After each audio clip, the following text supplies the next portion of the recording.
Hello guys, welcome to this channel. In today's video, we're going to build a calculator. We'll go to our VS Code.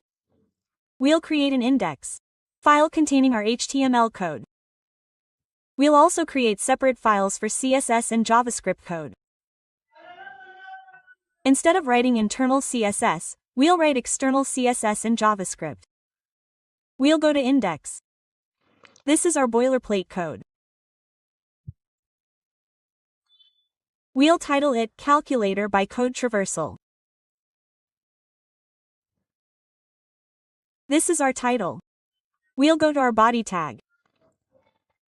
We'll add a class .calculator. This is our div. We'll add an input tag, which displays our screen. I'll also show you the output. This is our output, and we'll word wrap the file. This will show you the entire code. Here, we'll take a placeholder. Initially, it will display 0. Now, we'll create a div for our keys. This will house our keys. This will house our button for AC and AC. And you can copy it by pressing the Shift down arrow, Shift Alt and down arrow keys. Delete. This will become our delete button. This will become our % reminder. And this will become our divide.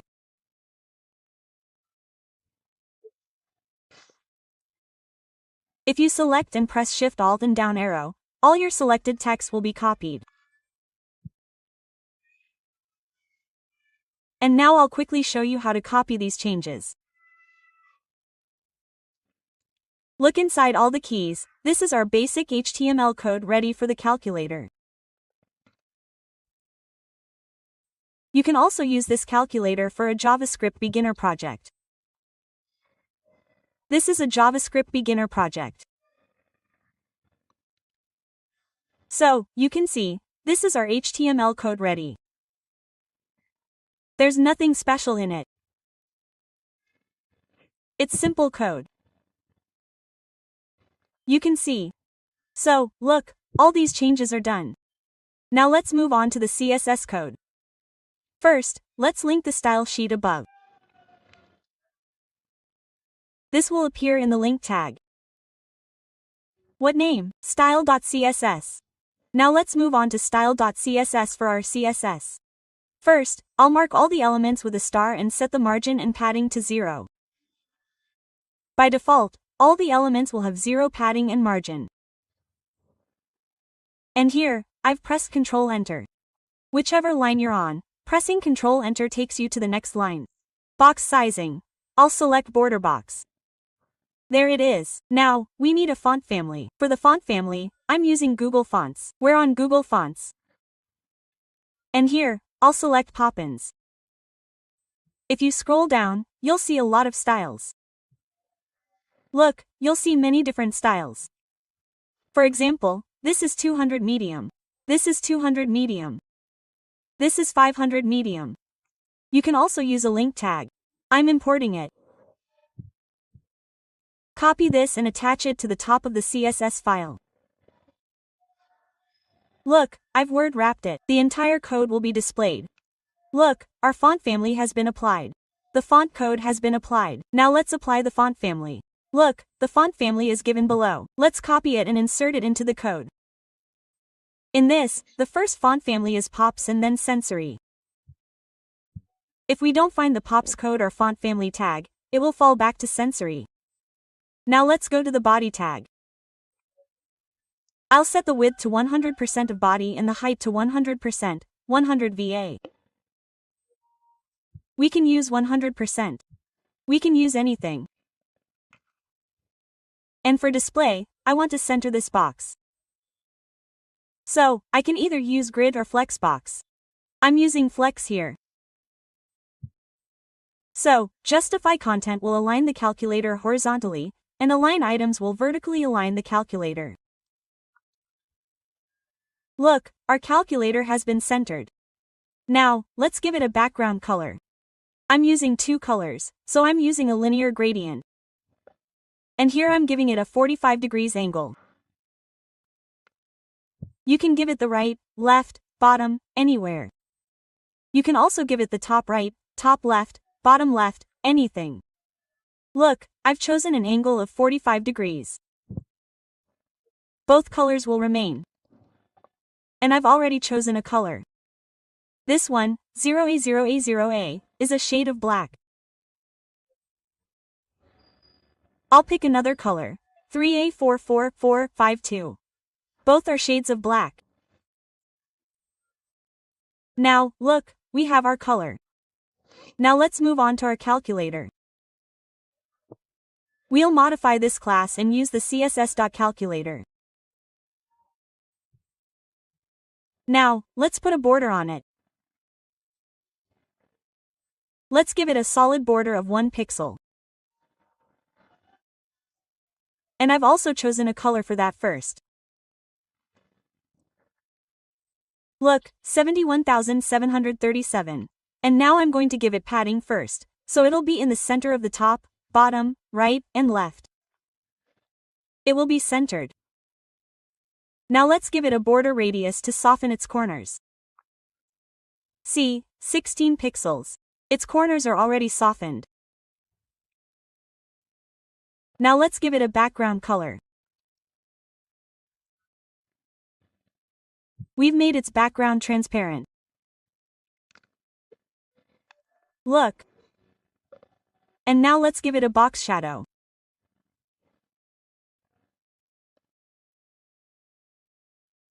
10 pixels, 3 pixels, 15 pixels. If you give these shadows negative values, they will appear at the top. Now, if I give them positive values, you'll see the schedule will appear at the bottom in the calculator. You can increase its opacity as much as you want. I've set it to 5. Now, let's take my input. Let's style our input. First, let's give it a width. We'll keep its width at 100%. And let's not change its height, let's make the border none. Let's remove the border from it. See, the border is gone. And first, let's give it padding. It also needs padding at the top, bottom, and left, right. So, let's give it a padding of 24 pixels. Now, let's give it a little more margin, so it'll be a little bit right. Now, let's make it transparent because I don't want any background behind it. Press Ctrl Enter and go to the next line. Let's give it a box shadow. Just like we gave our calculator a box shadow. Let's add a similar color.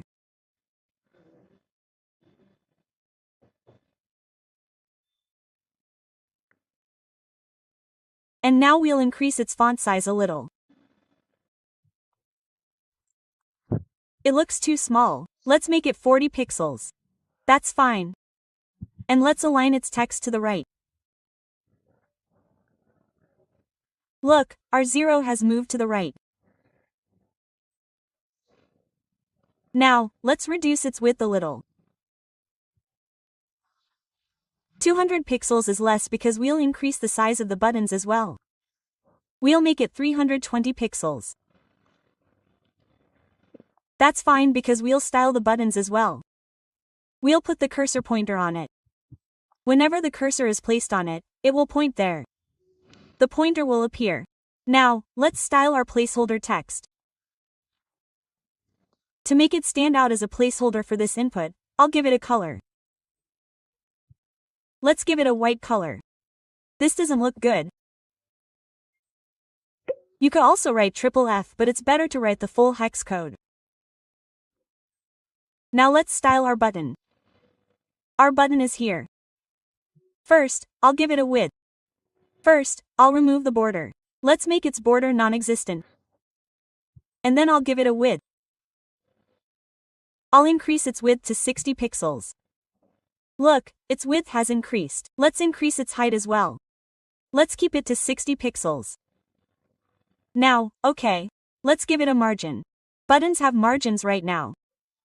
Let's give it a 10 pixel margin. Now, it looks good. Look, the button has a margin on all sides. Now, let's give it a border radius. Now, I'll give it a 50% circle. Look, it looks good now. And before that, I'll make its background transparent because I don't want any color in its background. Now, let's make it white. Nothing is showing because the code for white is FFFF. It's already there. I'll give it a box shadow. First, let's increase the font size. I'll make it 20 pixels.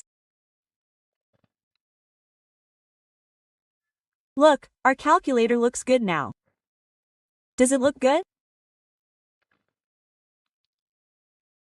Now let's give it a box shadow because it doesn't look good like this. It looks simple. The box shadow will cast a shadow behind it, so it will look a little more prominent. Look, right now it's quite high intensity. I'll reduce its intensity. Red, I'll give it a shade of black. So I'll keep it 255. Blue here is also 250, and its intensity is determined by alpha. How much should you keep its intensity? Look, 9 was too much, so I reduced it to 0.1. Look, its intensity has decreased so much. Now it looks good. Let's move the cursor pointer a lot. Look, whenever you point at it, a cursor appears, a finger appears, see? Right? So, here's our HTML, and this CSS code is ready. Now let's style this button. The equals button, I'll give it a class. An equals BTA and a color. So I'm giving it a class to access it in the style sheet. We'll access the X by putting a dot, the equals button. And I'll give it a background color. It's a shade of orange. Let's give it an orange color. Look. Now it looks nice and highlighted. Now let's do something. Let's color all the operators.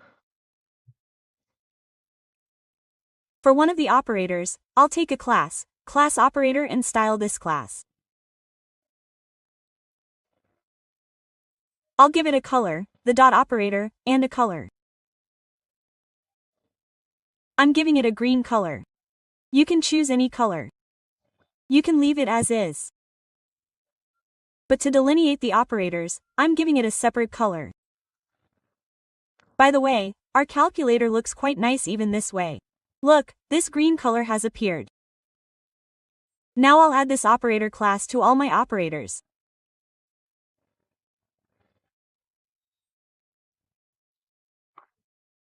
Wherever you move your cursor and press Alt, the multi-function multi-cursor functionality will appear, allowing you to make changes everywhere at once.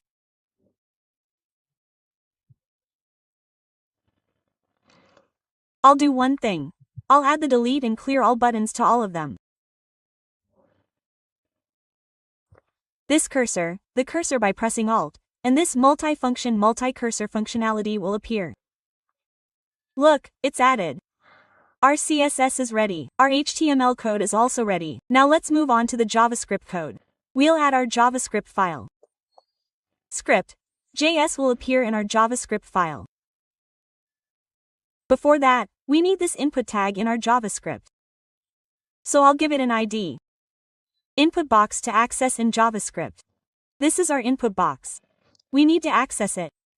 Let's go to JavaScript. Let's take an input.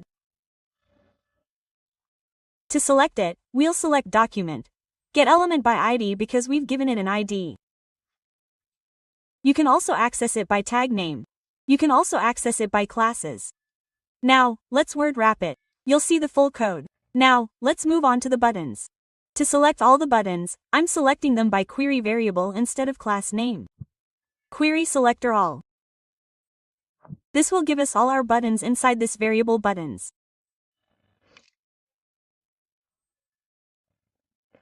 Now, let's take a string, empty string, where we'll store our results and display them in this input. Now, we need all the buttons in our code. So, we'll create an array of these buttons. For that, we'll use the function array, from. Array is our class. We'll use the dot from function. We'll pass the buttons variable into it. This will create an array of our buttons, which we've named arranged by. Now we can loop over this array. We need to run a for each loop. It doesn't run on our buttons. Our for each loop will run on the array. So we've created an array of buttons. Let's run a for each loop on it. And I'll take a button. And let's run an arrow function on it. You can also use a function callback function. I've used an arrow function here. And I'm adding a click listener to the button. What happens whenever someone clicks the button? So, look, it's passing E. Whenever we click, it will keep passing E. And I've added an arrow function to it. What happens whenever someone clicks the button? So look, whenever we click a button, that value should appear in our string. First, we check if the button has been clicked. Is it a key or an equal button? If it's an equal button, we want to show output. So what do we target? The equal button. Is our target in HTML equal? If it is, we'll run this code. Look at our string, we'll run a function called evaluate. Evaluate is a built-in function. In JavaScript, it will mathematically evaluate whatever is in our string and return the value. This is a built-in function of JavaScript. You can read about it online. Now, I'll store this string as the value of our input.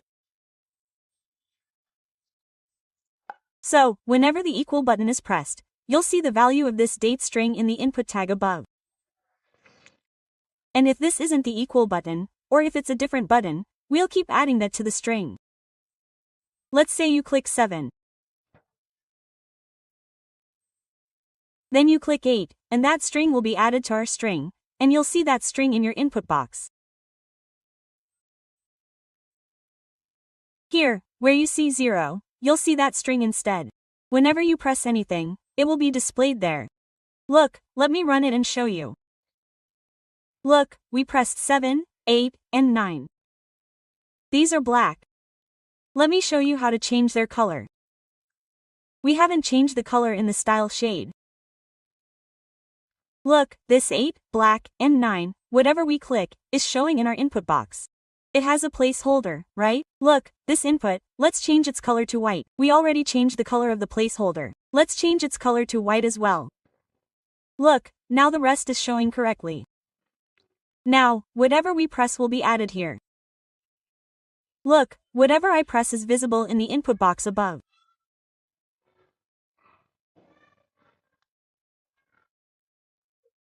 Look, equals is also visible now because we haven't evaluated equals properly, because we just ran an else if. We'll do the else if. Now, we first target our all clear button.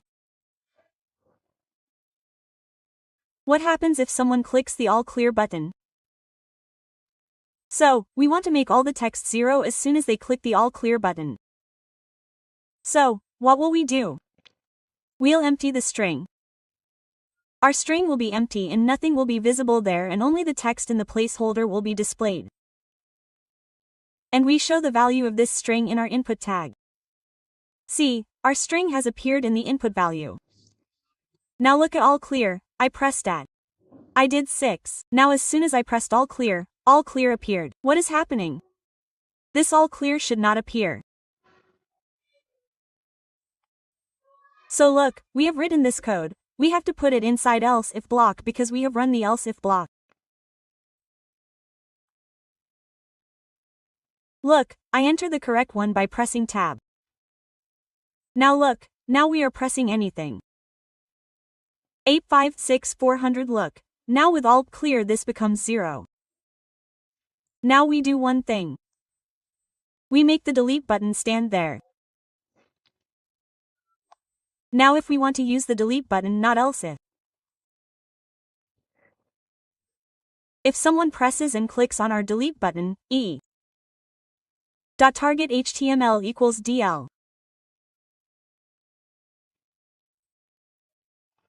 If someone clicks on this, we want to remove the last text, the last digit, from our string.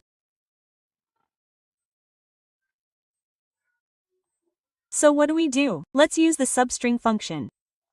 The string.substring function of our string will return our string, the substring. So now I'll take the string starting from 0 to the last, and I just want to remove one digit from the last. So I'll take string.length -1. So what will happen with -1? It will exclude it. Whatever the length is. Suppose its length is 4, then it will be -413. So it will exclude 3, giving us a 3-digit string, 012.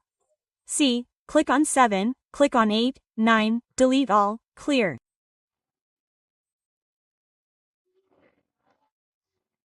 Now I can do anything. This is our entire form calculator ready. See, now you can try anything.